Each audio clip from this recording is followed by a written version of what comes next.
Right. Okay, let's go then. So, welcome to another episode of the RGM Experience podcast. My name's Colin Maloney. How are you doing today? You okay? I hope you're all enjoying yourselves out there in the world and not too worried about this virus that's going on out there. If you are ill, God bless your little hearts. I hope you're getting through it all. And today down at the podcast, we just want to entertain you a little bit while you're listening in. And we've got a great guest. And welcome Megan Wynne to the podcast. Hi, mate. Hi, how are you? Proper sound, mate, you? Yeah, I'm good, thanks. Yeah, thanks for having me. Nice one. You've been busy, haven't you, lately? I've seen note, but Megan Wynne all over internet. It's been great. Love to hear it. That's what we love to hear. Yeah. No, we love people that work hard, and every time I do start to notice somebody, really being talked about, and seeing a load of different people mentioning the same name, I always like to have a chat with you and invite you down to the podcast. So I'd like to get to know you a little bit first before we get into the music bit, if that's all right, Megan. Yeah, of course. Yeah. So let's go right back to the start. Young Megan, growing up in Wales, was it? Yeah. So I'm from Anglesey, which is a little island at the top of Wales. It's like, it's middle of nowhere. Grew up in a little town. I think there's like 1,000, maybe 2,000 people in the town I grew up. Like, it's very, very small. Yeah. Family lives next door, kind of thing. And that's basically where I grew up, and right by the beach, and lovely little place. And but I live in Manchester now, so very different. Yeah, no, I moved to Manchester myself. What is it about Manchester that attracts people to it? I don't know. I think I've always loved Manchester, like, because obviously where I'm from, there's like no music scene or anything. There's no like music venues. Yeah. So if I wanted to go to a gig when I was younger, I'd always have to travel up to like Liverpool or Manchester. And for some reason, we'd always come to Manchester over Liverpool, even though Liverpool's closer.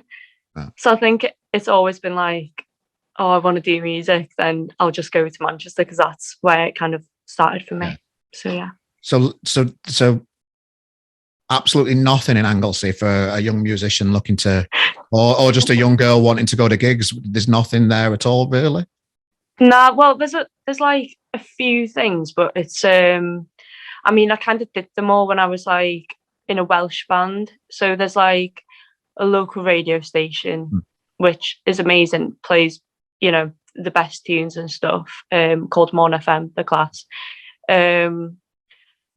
But other than that, there's like sometimes they put like a little festival on, but it's it's nothing like, I wouldn't even call it a festival myself. Like, it's just like people singing. But I mean, it's class. Like, it's very weird.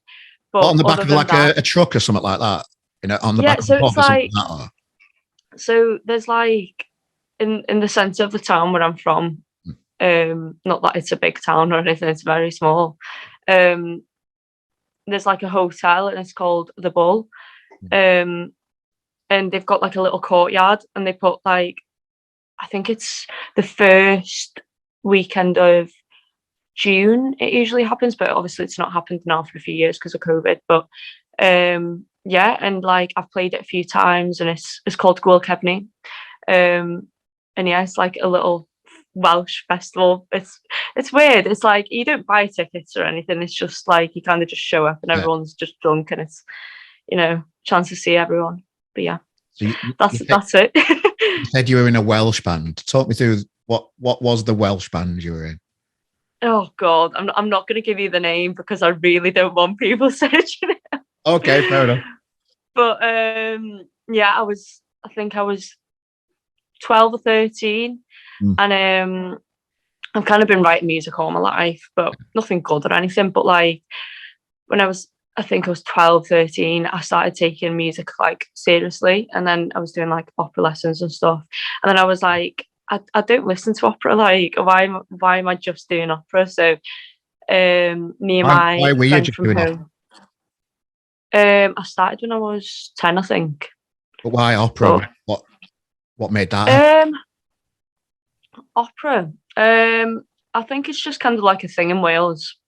Oh, okay. And I mean, I wanted like to kind of get in the industry, and that's the only way I kind of knew how to get into the industry in Wales. So I was like, I'll do opera, and I loved it. I mean, I've always loved classical music anyway. So yeah, it's kind of why I did opera, but I love it anyway. It's class. I got into music by starting in a brass band. Oh, that's fun. What And did you play? A tenor horn. I used to play a cornet, Ooh, but they told me my lips weren't the right shape to play I it. love that. I had to play a bigger instrument, and that's how I got. My dad were in the band, and I started it as a kid. Got okay at it. Got trials for Sheffield and that. But yeah, it's weird, isn't it? How music draws you in one way, and then you end up going a different way. Yeah. Well, so this Welsh band I was in, it's kind of, I mean, it was Welsh rock, but it was like the cringiest thing ever. Like The it original was, stuff. yeah, it was all like original stuff, and yeah. So the guitarist in that band, I think she'd only been playing for like a few months. But it was very much like kids just getting together and making music. Yeah. I mean, it was fun, like, and we did a lot of gigs, and we weren't the worst thing in the world, but it's also nothing I want people to think. It's mostly the fashion sense. I just don't want people to see pictures from what I was wearing at the Oh, I'm time. dying Like, to ask you for the name, Megan. oh, it's Not having it's bad. Okay, fair enough. I still follow them on Instagram if you want to like Okay, stalk me and find out, but right, you can do that yourself. Okay, fair enough, fair enough.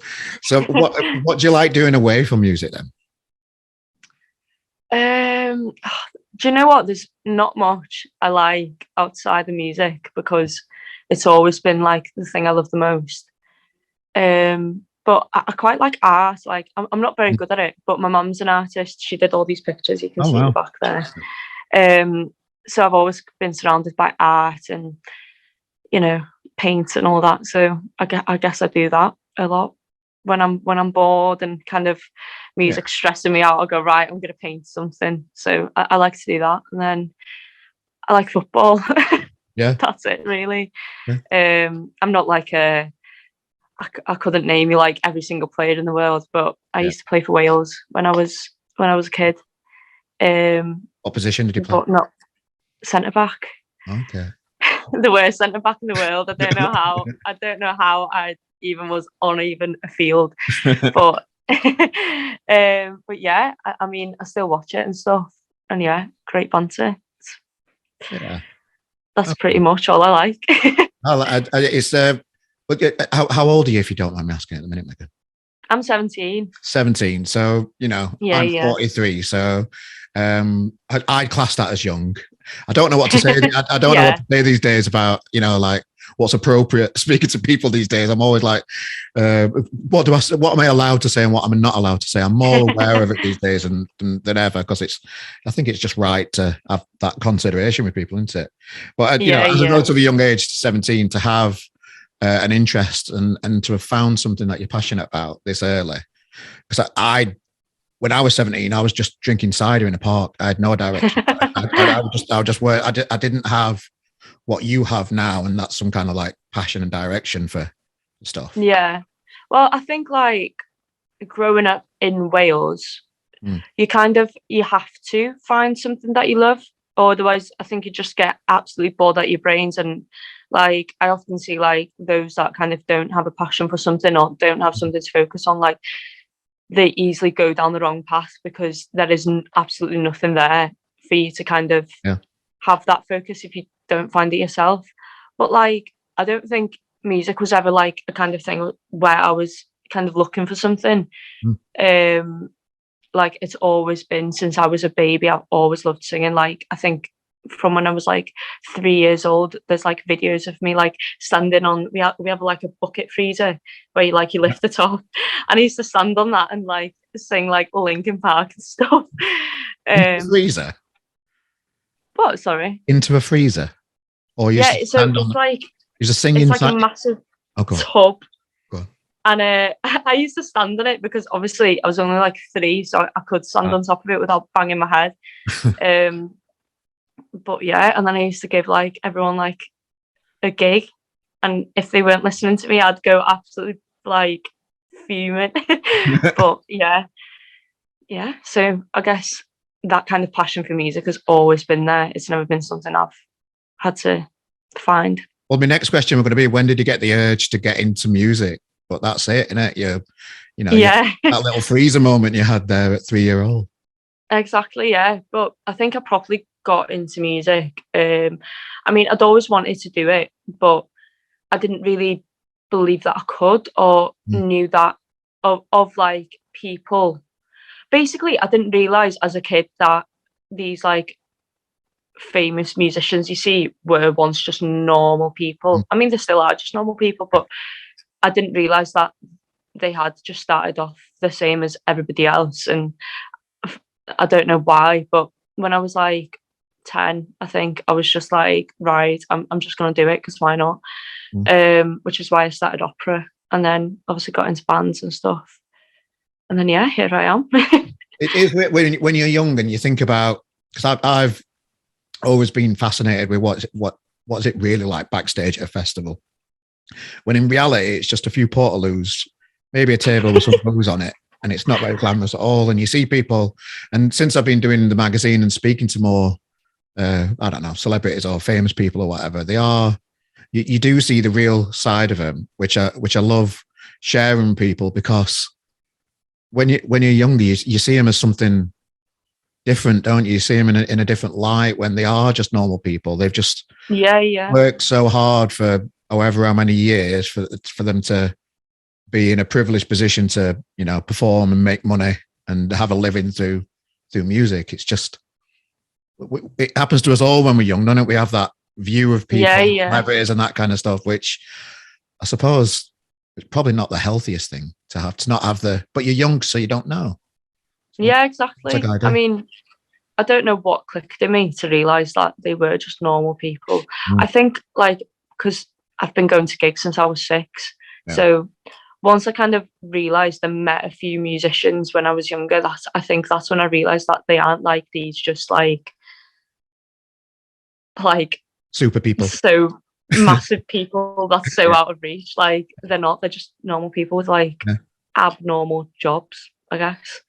Yeah. But yeah, I mean, it's mad. Yeah. Well, we had a guest on the podcast, and I met you down in Manchester, down at the Andrew Cushing gig recently. Oh, and in fact, I didn't see you because you were down the front all the time, and I'm too old to be down the front. But you were down the front, yeah. And I met you at the RGM live gig, and you came to watch Spangled, and that was the first time I've seen you in real life and that kind of stuff. And a previous guest we had, Andrew Cushing, who you supported that night down at Yes in Manchester. Yeah. On one of the previous episodes of the podcast, so delve into the archives and have a listen. He credits himself to making your career, Megan. How would you reply to Andrew about that? I mean, he kind of did. So he's not exaggerating it in any way at all. He's made you, has he, Megan? Well, kind of. So yeah. I mean, I'm not going to credit him for a songwriting or anything like that. He's a 10 times better songwriter than I ever will be. But God, I'm really giving him the credit here. God, it'll be going to his head. It definitely will. But I'd like to hear your side of it, though. Yeah. So I don't even know how me and Andrew met. Not a clue. But I think we just kind of got to speaking.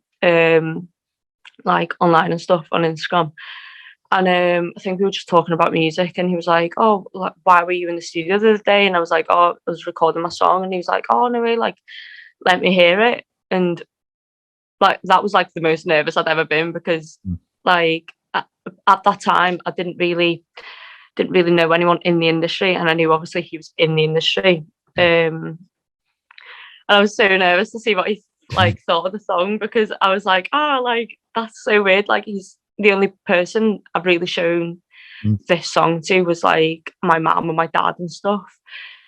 But now he loved it, and then he shared it with This Feeling and stuff, which is kind of how I got my headline show and Isle of Wight Festival and all that stuff.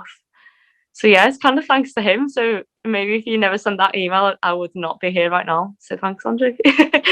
Well, you've got to drive yourself. Yeah, well done to Andrew for taking that extra step and supporting you. But there's a drive in you that would have made something happen anyway. I can see that. Yeah, I mean, I'd hope so. I'm always kind of like the person that's like, when somebody tells me like I can't do something, I will like go out of my way to create a point that I can't do it just to prove them wrong. So I think like I would have kind of really pushed for my music anyway. Yeah. I mean, I have been since I was like 10. So yeah. Thanks, Andrew, for helping. Yeah, thanks, Andrew. How are you approaching the music industry now? So what's your plan? Where do you feel you are at the minute, and where do you think the next stage is for you as an artist? I mean, I feel like I'm at a weird stage right now because obviously like I've played major festivals, but I'm also like still doing like little pub gigs sometimes for like, I mean, just because it's something to do. And so it's kind of a weird stage because, and I feel like every band that's kind of at the same stage as me, I feel like we're all kind of at the weird thing where somebody's like, oh, are you big? And it's like, I'm not big. But they're like, but you've played a major festival. And it's like, yeah, but I'm also doing a pub gig on a Friday night. Like, it's weird, but hopefully this year, I mean, I've got a new song coming out next month, which I'm really excited for. Yeah, and then I think we're doing a headline tour around a few cities. So I think that would be like Manchester, London, Cardiff, Liverpool, maybe Newcastle, something like that. Is that with This Feeling then? Is that a gig with them? them? Yeah, it will be, yeah. Brilliant. I mean, it's all in talks at the moment. It literally was just mentioned last week. Yeah. Sure. But that'll be happening this year. But yeah, I guess like this year, I'm aiming to have like 3 or 4 songs out by the end of the year. And yeah, just playing like major festivals, and well, not even just major festivals, just like as much gigs as I can, really. Yeah. Are more people asking you now to play then? Has it become a little bit easier that way, where it's not so much of a struggle to get onto a bill? It's picking the right gig. Is that something, a stage you're at as well? Yeah, definitely. So I mean, this sounds really weird, but I've kind of never struggled to get gigs because like it was basically only in lockdown I started pushing like myself out there, and like, you know, I started like putting little covers up and stuff, and I did really well. And I was just like, oh, I might as well just start properly writing my own music and all that. But obviously that was kind of when gigs and stuff weren't happening. So my first gig back after lockdown, which I class as like one of my first proper gigs, was supporting Trampoline in Manchester. So, and obviously they're quite a big band. So from that, like, I don't think it has been a case of I've been contacting people. Like, I don't think I've ever really contacted anybody to kind of get gigs.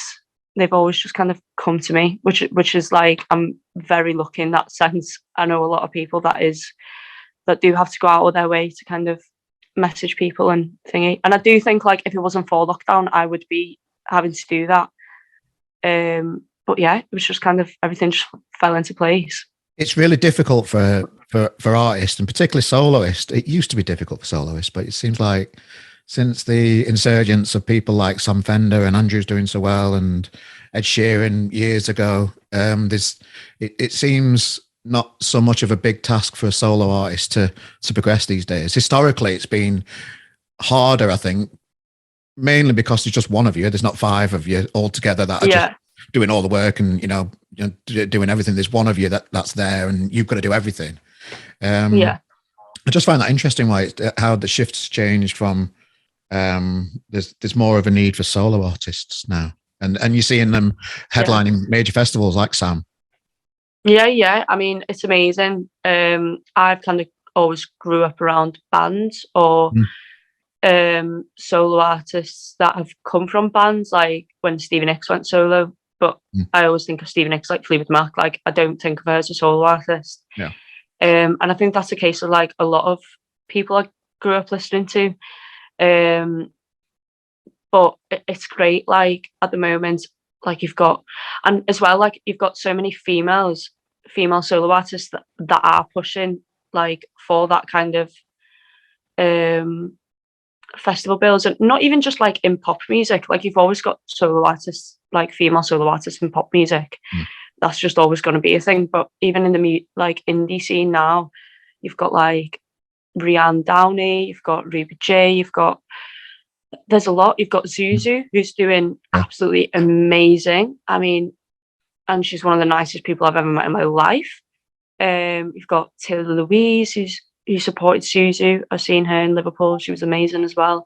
There's a lot of people like it's, and it's just great. I think that people are kind of not afraid anymore to kind of get that full band sound, but just by yourself. Yeah. But yeah, hopefully there'll be more solo artists and stuff. Yeah, and there still needs to be more females represented on festival lineups, though. There's still work to be done. Oh yeah, definitely. Yeah, I mean, we're definitely getting there. I think like Isla White did really well this year. There was always a female on stage pretty much every time of the day, which was great. On the This Feeling stage, there was so many females. It was, there was me, Crawlers, Rianne was meant to be playing, but she was ill, I think. Coco on the Lost. There was a lot, I feel like I'm missing about 5 acts that I can't think of, but there was a lot, and that's great. And I just think if every festival could really push on getting more females on there, I think it would just be great. And it's not because I'm just a feminist. Like I think it's like females are generally doing really great music at the moment, and I just don't understand why they're not being put like on the festival bills and stuff when like they're more than capable of doing it. There seems to be a lot of repetition with lineups these days. Stereophonics seem to play every festival every year.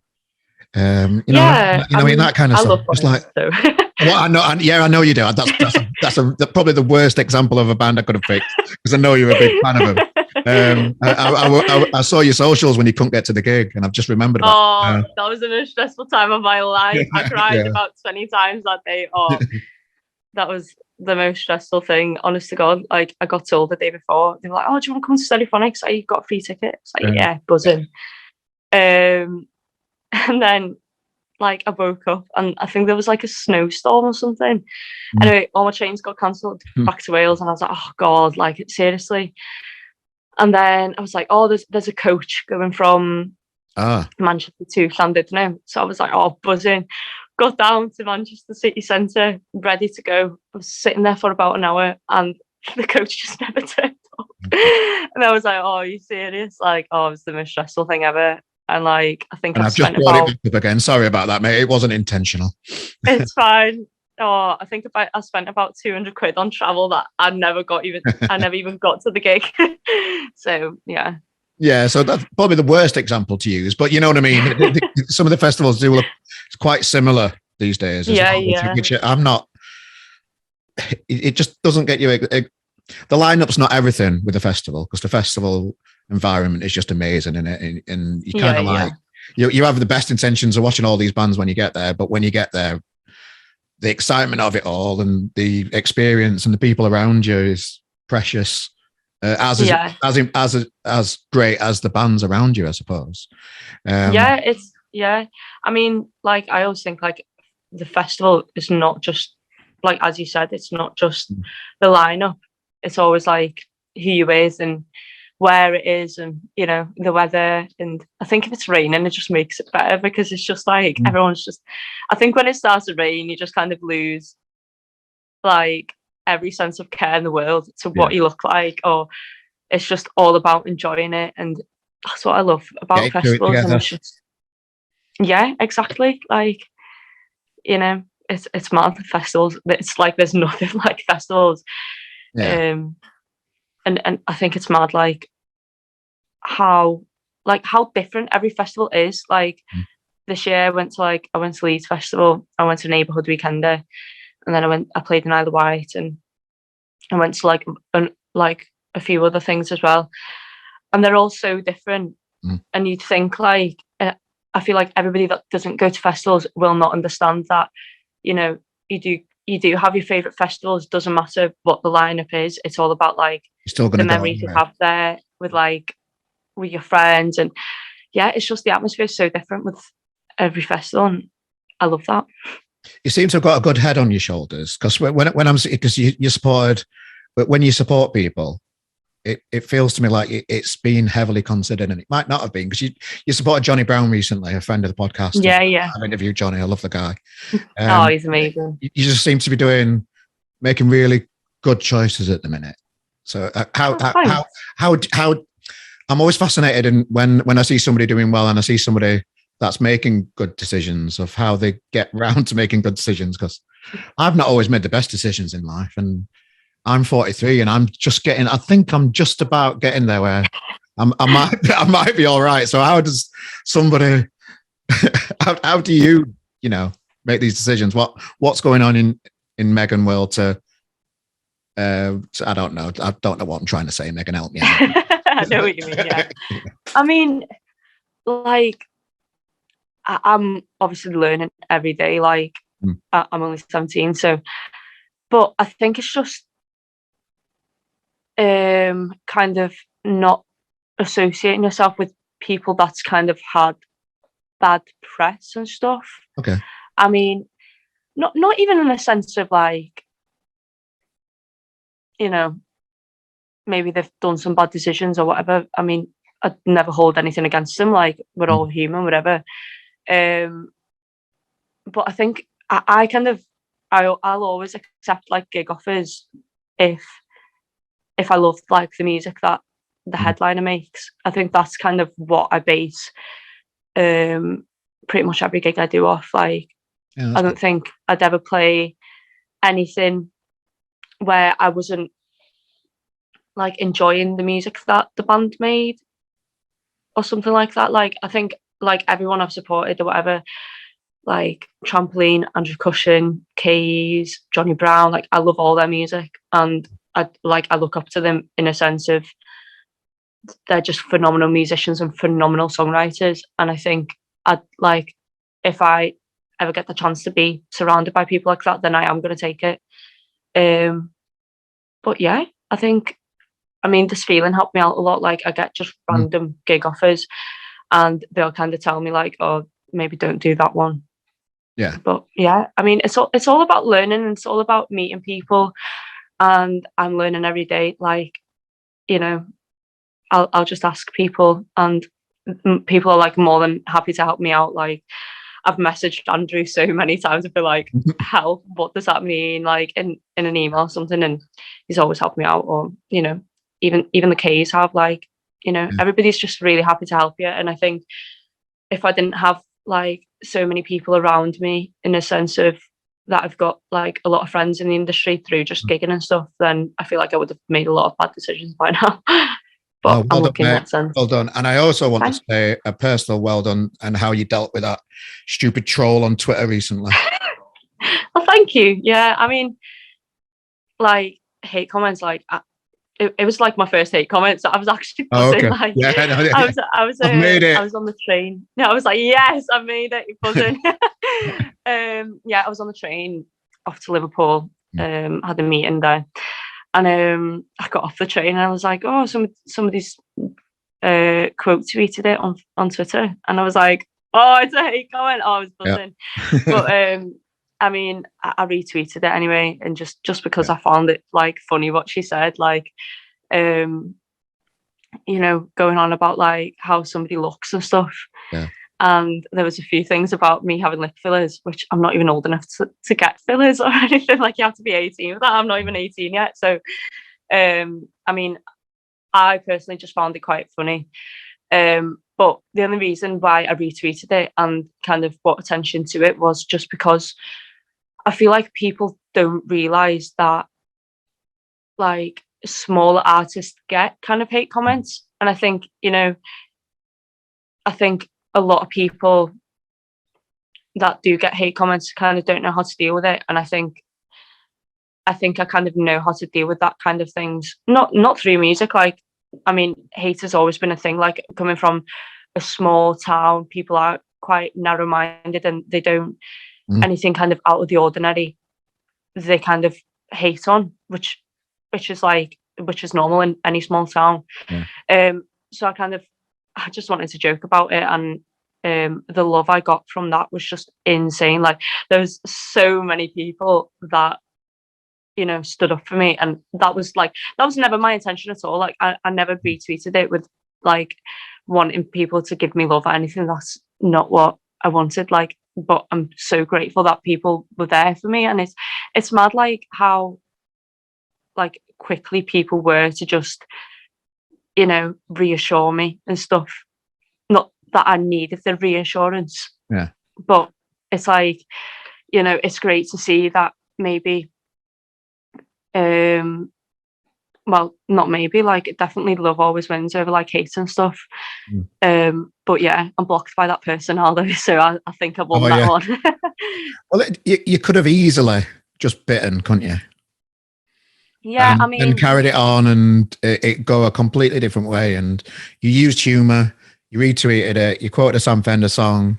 I can't remember exactly what you said, but you dealt with it really well in a humorous way, and it ended up, you know, turning a real like potential negative into a massive positive with over 65,000. yeah, So I just personally want to say well done on oh, thank you, turning thanks that for around. that. Oh, thanks. Yeah, I mean, How do you feel? I'm glad I did it right. Yeah. Do you know what? It's insane. Like, I was reading that comment, and like, not that comment, but I was reading like all the love comments, and I was like so overwhelmed. Yeah. Because I was just not expecting that reaction from people, and I was like nearly tearing up. Like, some people were just so nice, and they took time out of their day to make sure that I was okay, and that's like means everything to me. And like, I think that's something that is really great about music, is that, you know, that like a subtle thing can make somebody feel 10 times better. Like, and I just think like that's the only thing that you can like do in the world, is just be nice to people. And, you know, the amount of people that, you know, messaged me, or, you know, even tweeted about it. And yeah, I mean, it's great. And I hope like that person that tweeted about it realized that love does always win, and, you know, you don't have to hate on people. Like, you know, but I mean, that's always going to happen. Like, hate is always going to be a thing. And I think the way I kind of deal with it is just realizing that no matter what you do in life, like, people are going to hate, so you might as well do what you love. So yeah, I mean, it's been nuts. Like, I literally, like, I still read those comments like today, and it's been like a few days now since that all happened. Yeah. And it's just mad. Like, it's so mad to me that many people were just so kind to me. Yeah. And yeah. Well, you took it one step further this week as well. You commented on the what's she called now? The girl that Molly May.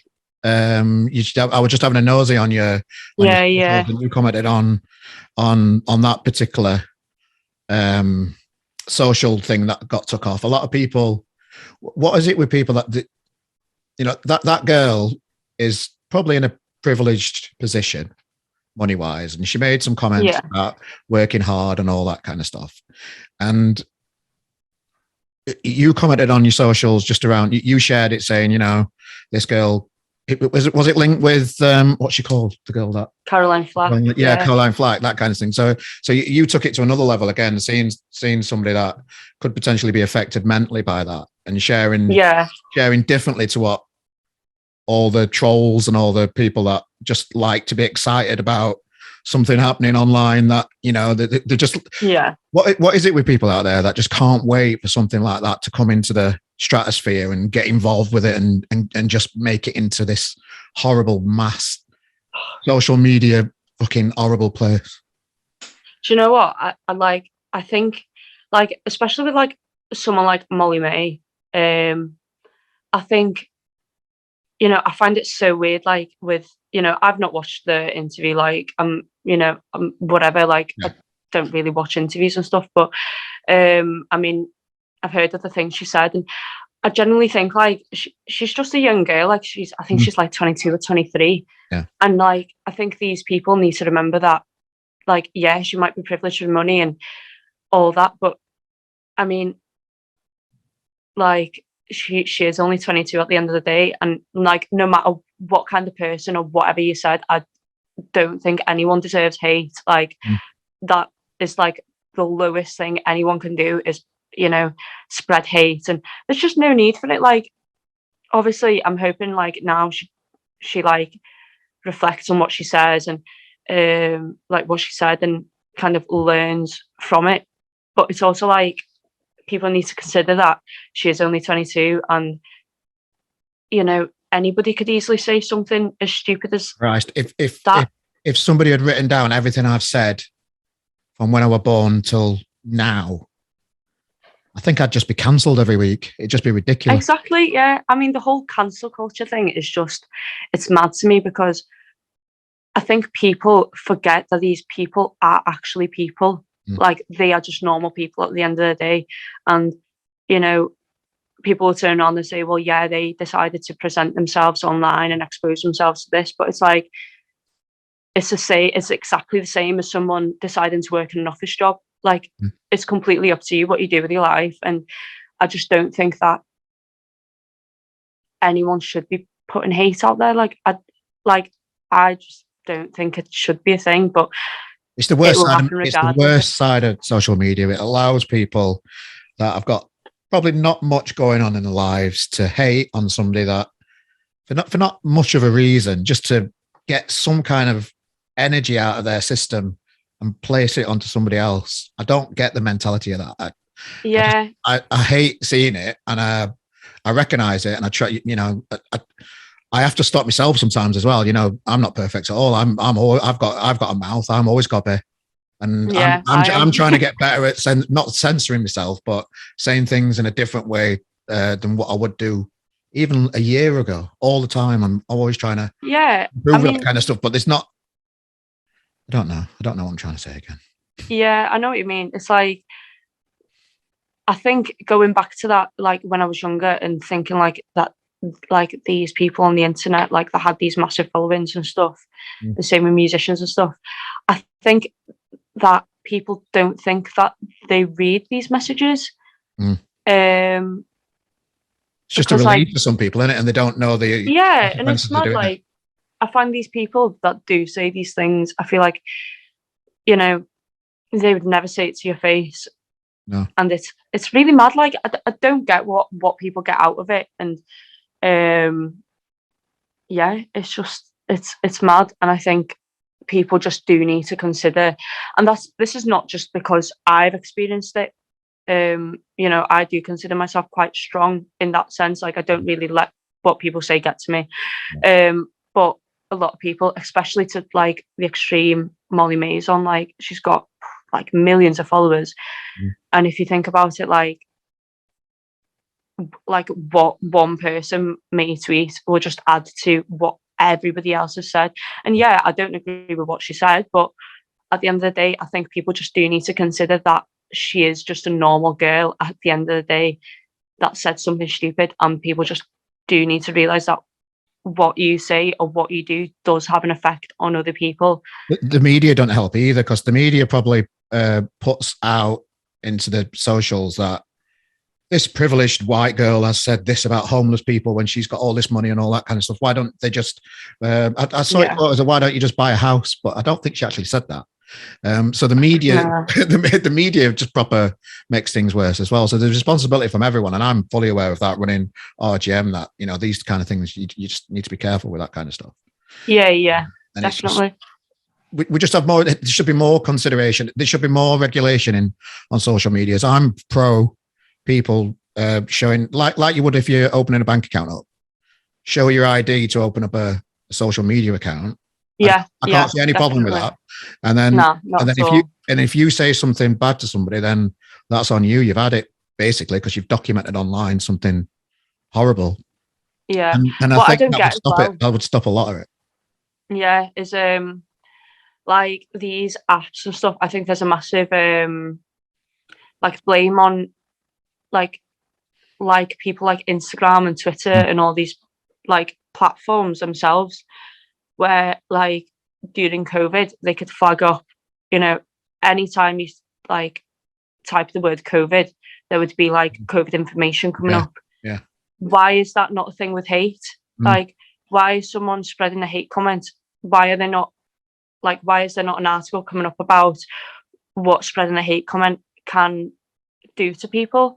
I don't get it, but I think like definitely in the next year that definitely does need to happen. Like, and they've shown that they can do it with COVID, so I don't get why they can't do it with hate and stuff. But there should be more people like you in the world turning hate into love, my friend. And I see it all the time at RGM, because sometimes I get stuck in the middle a little bit. Even with bands that are put on live, they might submit their music through to RGM, and then one of our reviewers, and we've got about 20 different reviewers, so they've all got different personalities, different backgrounds, different views on music.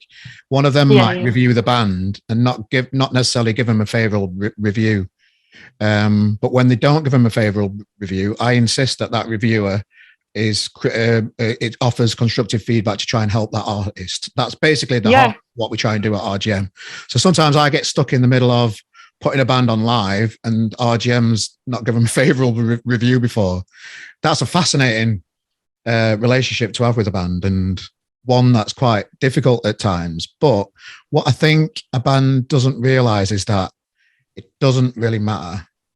And what I found as well, because I link every review, I link to Amazon Music. So I see who clicks on the music after how many clicks an artist will get from a review.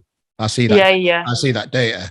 And what bands don't understand is, in general terms, when a band's not had a great review, the people reading it make up their own minds anyway.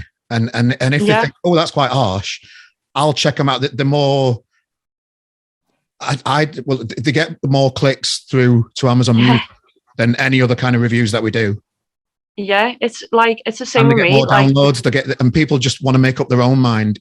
So it doesn't really matter what we put. You've got attention to your band, and you will get more downloads. People don't understand that. Yeah, and I think it's the same with people that on Twitter that do spread hate. It's like that woman probably got me half of the views I got, because people were saying, who's this woman that's spread a hate comment about this girl? Right, let's listen to it. Let's see if what she says is true. I wouldn't put us in the spreading hate category. Trying to be constructive with feedback, I'd put us. It's just it's mad. And I think, I consider any kind of sharing of any song I do, whether it's positive feedback or negative feedback, I'm grateful for it anyway, because it's exposure. And and also I think bands and musicians and anybody that puts themselves out there needs to remember that everyone has their own opinion, and you're putting it out there for people to make an opinion. If you're in a band and you're precious that somebody's going to have a different opinion to what you think about your own music, then you're in the wrong industry. Those type of bands don't tend to last as long as the bands that share negative reviews as well as embrace them and have fun with them, like you did with that troll. Yeah, it's all about I think people just don't realize that there is a lot more to the music industry than just having a love for music. It's, I find it weird when bands kind of take offense to when people don't like their song, because it's I can guarantee you that person can name a band that they don't like, and it's exactly the same. And it's you have an opinion on another band, so why can't someone have an opinion on you? That's what you're asking them to do at the end of the day. You don't put music out there for no one to form an opinion on it, whether it's positive or negative. Obviously you would prefer the positive feedback, but at the end of the day, you're putting it out there for people to form an opinion. So it's just you have to have quite thick skin in this industry. Doesn't matter. It doesn't matter what industry you're in. If you're putting yourself out there, you have to. And if you can't handle that, then you're probably in the wrong industry. And that's as bad as that sounds, I don't really know how I'm going with this, but No, like, you've summed it up nicely there. It's, you know, it's the hardest industry in the world, and if you're going to be fickle about it, you probably won't last long. Yeah, I mean, it's like quite sad because, you know, you've got some great bands and like that just can't take negative things, which, you know, because it's not a normal thing to kind of take negative things. Like it's not, you know, it'll automatically make you feel bad. But I think you just need to remember and just kind of get over it, as bad as that sounds. But once you kind of develop that thick skin for it and just get over what somebody said, then, you know, you can just move on to the next thing. And what I like to do, and if it is really getting you down, speak to friends as well, because mentally, exactly, the best thing to do as well, be open about it and talk to people around you, because they'll have many experiences that you're having as well that they'll share back with you and make you feel better about it as well, if it is really getting you down. Yeah, one thing I saw, like, once I retweeted that tweet, was there were so many bands that I'd necessarily never even spoke to. Like, I knew of them, and some quite big bands as well, like, that, you know, reached out to me. I was just like, don't worry about it. Like, it's normal in the industry to get that kind of thing. And, you know, I think it's just, every band does get it. Everyone gets it. Like, you know, you probably get it, like, as a writer. And this time last year, we had a public argument with other people that are in the industry, and it was documented over several podcasts. The archives in the last season, you know, it's all on there. But reflecting back on that experience, it probably should have been better done behind closed doors. But I'm always one to say, I don't mind things being public because I've got nothing to hide. Yeah. So I don't mind being in the wrong, because I'll admit it when I'm in the wrong. I don't mind people disagreeing with what we do at RGM. People don't agree with us charging packages to be on RGM. Fair enough, whatever. Yeah. We pay writers where the bigger magazines, Louder Than War, Crash, they don't pay some of their writers, and they're a lot bigger than what we are as a magazine. But we pay the majority of our writers. So we're just doing things our way, and it's just how it is. Yeah, it is. Yeah. Right. I mean, yeah, pretty much it. We'll talk about your new music then, eh? Yeah, let's do that. Well, then, I'm so excited. What have you got coming on? What can you tell us about this new tune? Is it new tunes? Tune. It's at one song. I mean, I can't say loads because I've not actually announced it yet. I've kind of teased it. It was meant to be coming out in 2 weeks, but we pushed it back because of COVID. So it'll be coming out sometime next month. I'm not going to say when. I'm not going to say what it's called or anything. Yep. But yeah, it's kind of. It's hard when you can't say out about it, innit, to talk about it. Yeah, it's like. I'm trying to think what I'll get screamed at. It's all training for the music industry for when you're on like a proper telly program and you've got to talk about something that you're not allowed to talk about. Yeah, I don't even think I was meant to say that it's coming out next month, but oh well. Oh yeah, I've done it now. I mean, I've kind of said anyway. So you've said online that you're recording, haven't you? So it's really I mean, to think you're going to have a single out soon. Coming. Yeah. But yeah, I mean, it's inspired by Courtney Barnett. I think that's how you say her name. She's an Australian. I think she's Australian anyway. Yeah. But she's the one that kind of inspired this song. And yeah, I think, like, if you listen to Courtney Barnett's stuff, when you listen to this next song, I think you will hear the inspiration and just the kind of, I took inspiration in the way she wrote, because I kind of got really bored of the way I was writing, and I was hating everything that I was writing at the time. Yeah. And then Michael Gale actually sent me. He manages the DMAs. He sent me Courtney Barnett's music, and I just fell in love with it. And I was like, wow, and I'd never heard anything like any kind of music that was written in the same way that she writes. So yeah, it's kind of, I took a lot of inspiration from her. and obviously people like Fleetwood Mac because everybody knows I'm like the biggest Fleetwood Mac fan. And yeah, it's kind of, I don't know how to like describe it. It's kind of indie pop country. But you can tell like it comes from the same family as Polaroid. Like it's definitely my. That's what I'm going to say. I'm going to say, how different is it to Polaroid? Your last single. How much of a change, or is it not much of a change? I mean, like the people that's heard it has said that you can tell like it's my sound, and that's what I wanted to kind of achieve with this one, because I think the follow-up single's much harder than the actual like debut single that you're releasing, because the follow-up single albums, mate.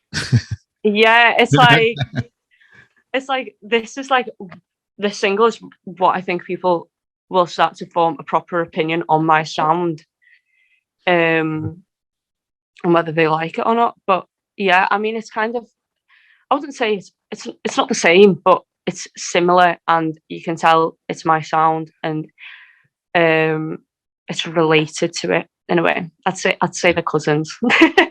Okay, fair enough. Well, I'm looking forward to hearing it, and we'll definitely be covering it on RGM, mate. Oh, thank you. So we're here to supporting you all the way, mate. I'm coming to watch you play Denton next week. Yeah. Playing in Denton, it's I can walk to it from my house, so I'm gonna.